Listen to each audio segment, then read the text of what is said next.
Mrs. Gale, what are you doing? Trying to get away from you. Rude.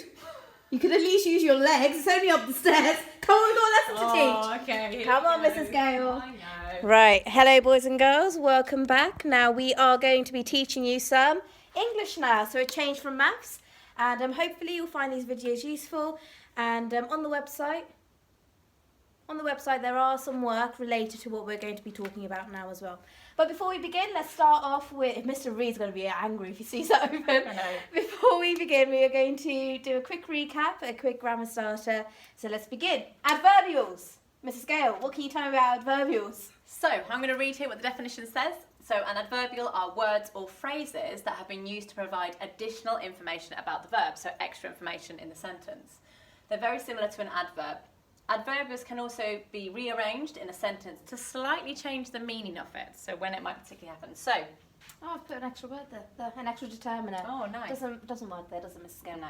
Right, so we know with adverbs there are 4 different types. How many different types? 4. And Mrs. Gale, can you remind me about the 4 different types? I absolutely can. Can I just say now, boys and girls, Mrs. Gale is staring right back at the display just to help her remember. Well, earlier I memorised these. So, okay, so the first one here, when we think about it, is the adverb of manner. So, adverb of manner is how the action happens. And you had a really interesting action for that earlier. What was your interesting I won't action? even guess what this is. This is tragic. Okay, ready? Hang Go. on. I'm going to be really... Okay, let's move on. Okay, Right. so I was trying to be like cautiously or nervously, because that's how I feel around Miss Mia. So that was adverb of manner, is how the action happens. So we'll do this. Okay, the next one, Mrs. Gale. Okay, adverb of time is when does the action happen? So it How, could happen. when, or when? When does the action happen? So it could happen tomorrow, earlier, sooner, Today. later, today. That's kind of adverb of time. The next one is adverb of frequency. So that's how often something is happening. Okay, so that could be rarely, that could be regularly, that could be always. And the last one, Mrs. Gale, is adverb of Place. So where something is. So if I had here my chair and I was having an adverb of place, I might put where the action happened. I might be placing the cup below the chair. I might be placing the cup outside the room. So it's those sorts of things where What's that it got is. to do with the chair? I don't know. Love a chair though. Okay, right, boys and girls, just moving on from that. We've got, so time, place, frequency, and Mrs. Gale, go on. Manner. You are ridiculous. I know. Right, so let's move on. So we can actually rewrite the sentence so it ends with the adverbial. And before we do that, I just want to give you 3 steps. Step number 1 is actually identifying the adverbial in the sentence. So which part of the sentence is adding more information to it? Now remember, if you took this information away, you'd be left with the main clause. So a sentence that makes sense on its own. So step 2, rewrite the main clause without the adverbial, remembering to punctuate it correctly. And then step 3, add the adverbial at the end. Right, we're going to model the first one. Aren't we, Mrs. Gale? Yep. Do you want to read it? Okay. In the morning. I'm surprised you're not using the pen. Well, I was going to use various things and type. Oh, okay, go for it. underneath them. So in the morning, Miss Mia went for a walk. That is not true, but I wish I did. Right. So first things, Miss Mia, what do we have to do? Identify. Identify the adverbial. Okay, so in this part here, the adverbial would be in the morning. So And Miss what Mia- kind of information is that providing you with, Mrs. Gale? Okay, it's telling me when it's happening. So in the morning is an adverb of time. Perfect. So And as in you the can morning- see here as well, boys and girls, the adverbial, if it's at the start, is separated by a comma. So it's separated from the main clause. Okay? Now the main clause here is Miss Mia went for a walk. Mm-hmm. Okay, I know that because the main clause makes sense on its own. And Also- contains a... Subject and a verb. Good. Okay. And then in this particular answer, your subject would be Miss Mia, and the verb would be went. Okay. No, the verb would be walk. No. That It would would be a be- noun. It'd be when. Be went. Can Okay. you just stick with your first instincts? No, I was thinking of walking, but actually a walk would be a noun in this instance. Okay, so what do we need to do, Miss Mia? Add the verb at the end. Rewrite the main clause. Do you want me to write it up? I can do. I can just type it. Okay, go on then. We'll watch you slowly type. So, Miss.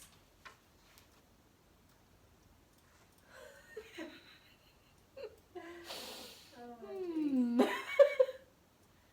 go. We'll get this right. Mrs. Girl and technology doesn't always work, boys and girls. Miss Mia went for a walk, which would be the main clause, and step 3 is add the adverbial at the end. So the adverb was in the morning, and I was writing it in the morning. Miss Mia, can you explain why we don't put a comma in this sentence? Yeah, I could. But I'd like you to explain, Mrs. Gale. Okay, I knew you were going to say this. So here, in the morning, we know that it's an adverbial, but also, if I took the main clause out, that would also be classified as a subordinate clause, because it doesn't make sense on its own. So if I just said, in the morning, you would need the rest of the sentence. And it's at the beginning, so it's got to be separated by a comma. Clauses can be towards the end of something as well. So in this particular part, Miss Mia went for a walk in the morning. Okay, I don't need a comma there to split up the main clause, because it's all part of the same sentence. Great explanation, Mrs. Gale. You were really good with that. So what we'd like you to do now, boys and girls, is the following. You've got 4 more sentences. Now, hopefully you've realised that the adverbial in each of them is separated by a comma, so that should give you a really good clue. We'd like you to rewrite these sentences with the adverbial at the end of the sentence, okay? So remember to punctuate your questions and your sentences accurately, and pause the video here and have a go. I will show you the sentences as well. Okay. So those are your sentences to rewrite with the adverbial at the end. So pause the video and have a go. So, Mrs. Gale, we're not going to be typing up all the answers, are we? No, we ain't got no time for that. So, number 2, what would it be? Mrs. Gale checked all of her emails after lunch. Number 3 would be Miss Mia. Why are we reading our own sentences? I don't know. Miss Mia decided to read a book later that day.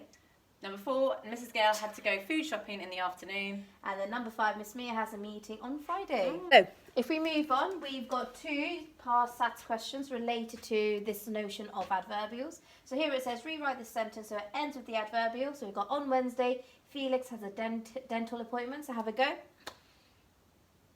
Okay, so if we were going to rewrite it, Mrs. Gale, what would it become? Shall I just write it on the board? Yeah, that's fine.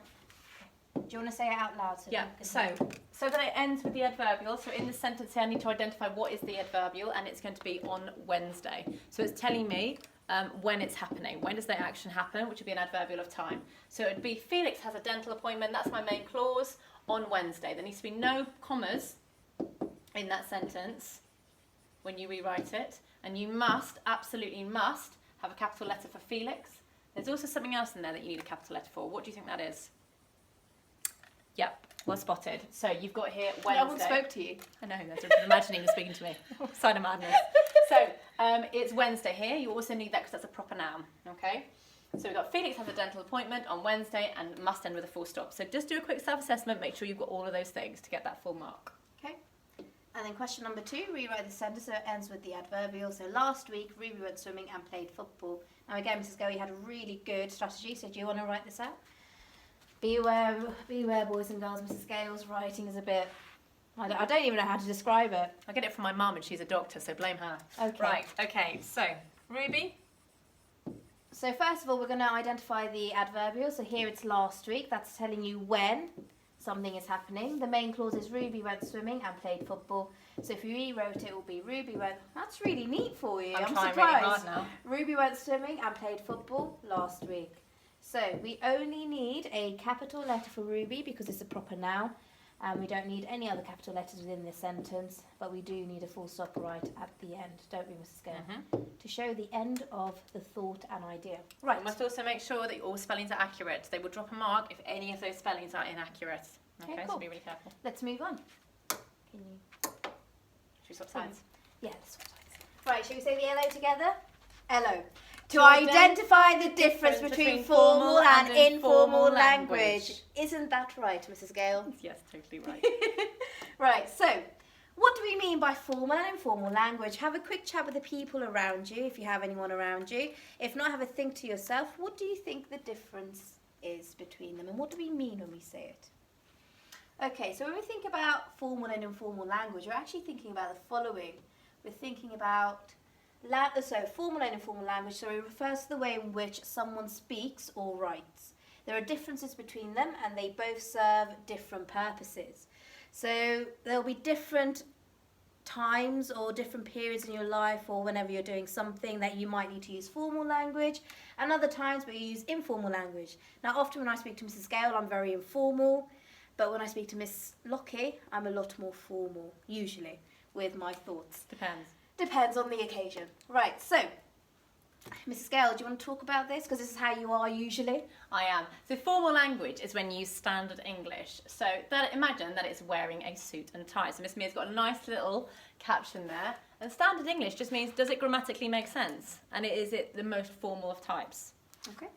And then this is a lot like me, informal or relaxed and chilled and so on. So informal language is when you use some non-standard English. So imagine that he's wearing jeans and jumpers. So that is definitely us. So you are definitely that person. I'm definitely this. So you may not know what it means exactly now, but we are going to go into it in a moment. So the other thing we want you to think about is, when might you use formal language and when might you use informal language? Now just have a quick think by yourself or with someone around you. So, Mrs. Gale, when might you use formal language? So if I was going to write a letter, a formal letter, I'm just thinking to something like British Gas or electricity, or something about if I had a problem with my gas or electrics and I had to write a formal letter to them, I'd have to use very formal language. I have to write as if I was written in standard English, because I don't know the people that are working there, and I'm not quite sure who it's aimed at, so I must make sure that I must write a formal letter to them. I would have gone for something simple, like if we were going to write an email to Miss Lockie. Yeah, I also thought that, but I also thought a newspaper report. Newspaper reports tend to be quite formal. You tend not to use too much informal language in a newspaper report.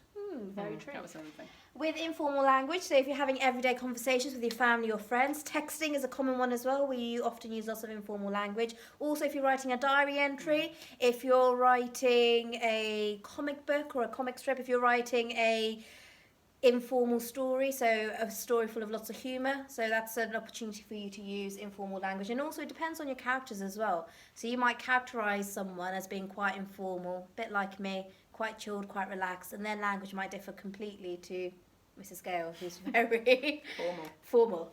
So hopefully that gives you a few ideas there. So we would like you to do a quick little activity. Can you organise these statements into two, sorry about the really bright green there. That's hideous.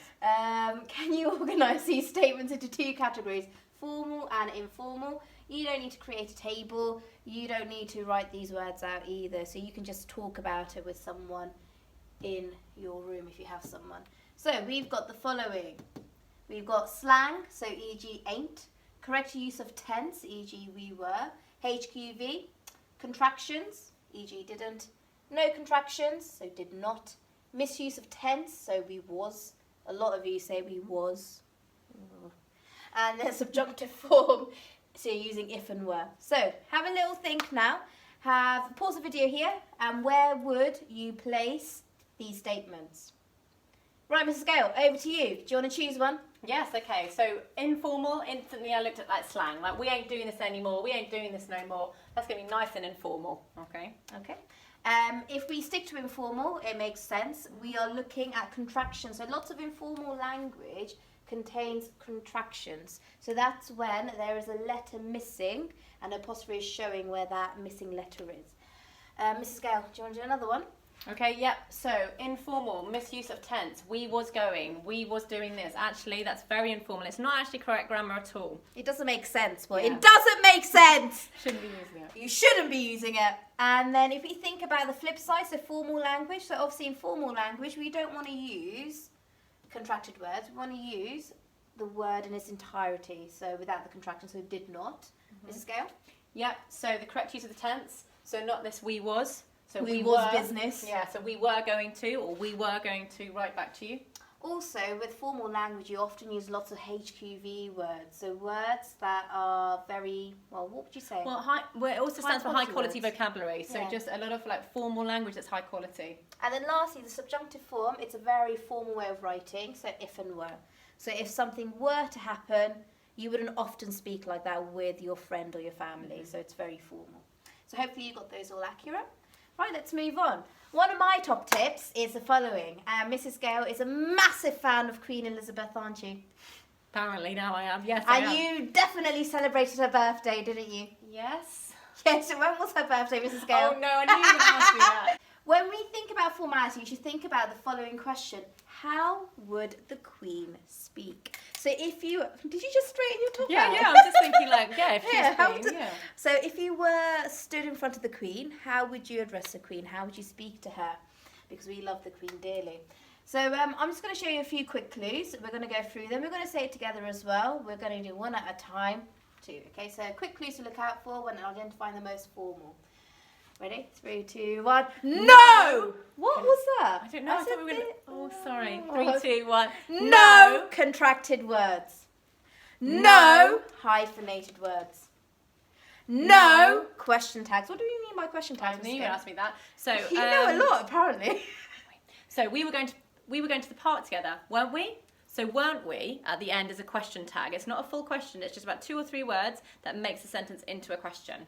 Okay. And then lastly, no informal language. So Just go on. Oh, go on, no, No, you I'm just go. going to say a couple of things with hyphenated words. I know I sometimes have students ask me what does hyphenated words mean. Miss Mia, what would you say about that?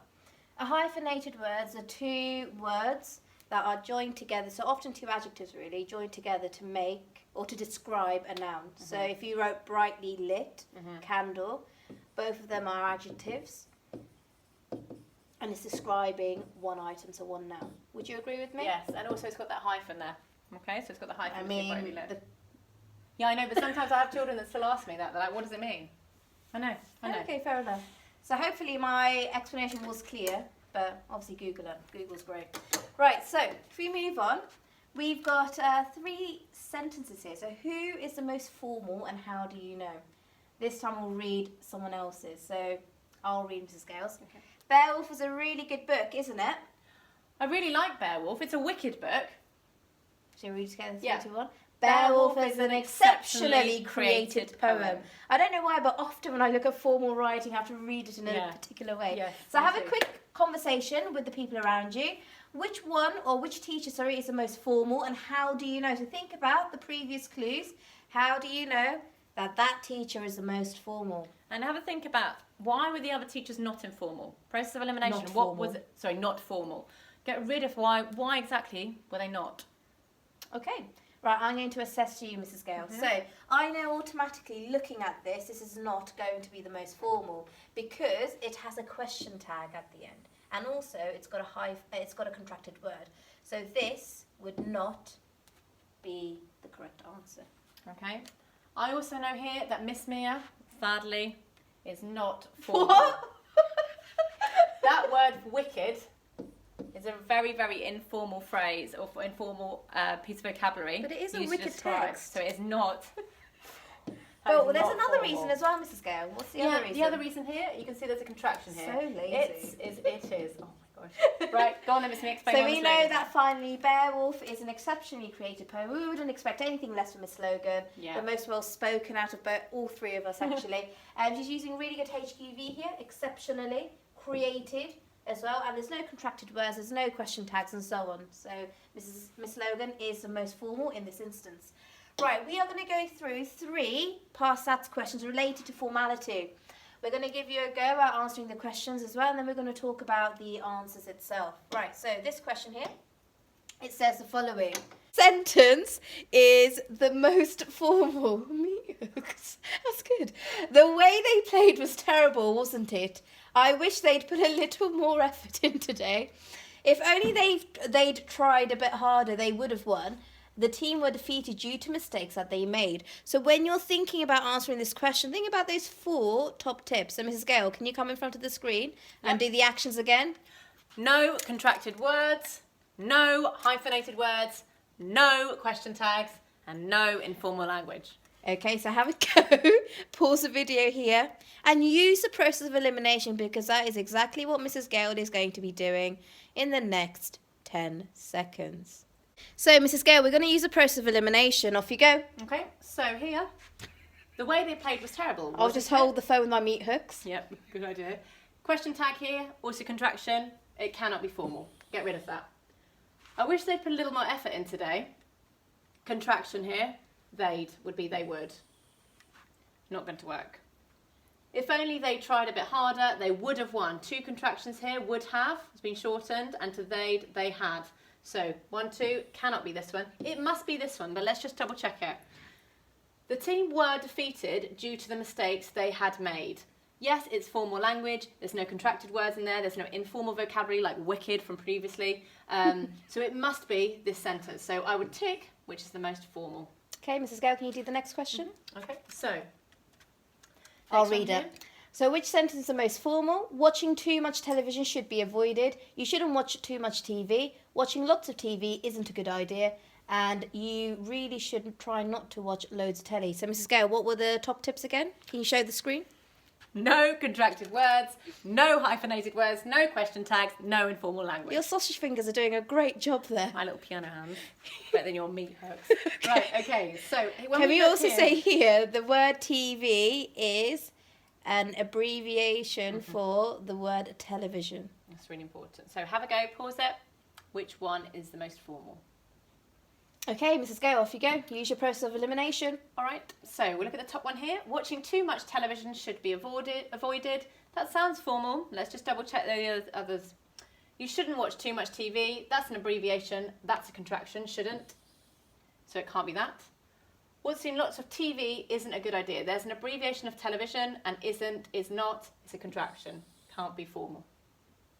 You really shouldn't try not to watch loads of telly. Telly is an abbreviation for television. And it's not the most formal way of saying television. Lots of children would often go for the last option because they would often say telly, but actually it's not the most formal way of saying television.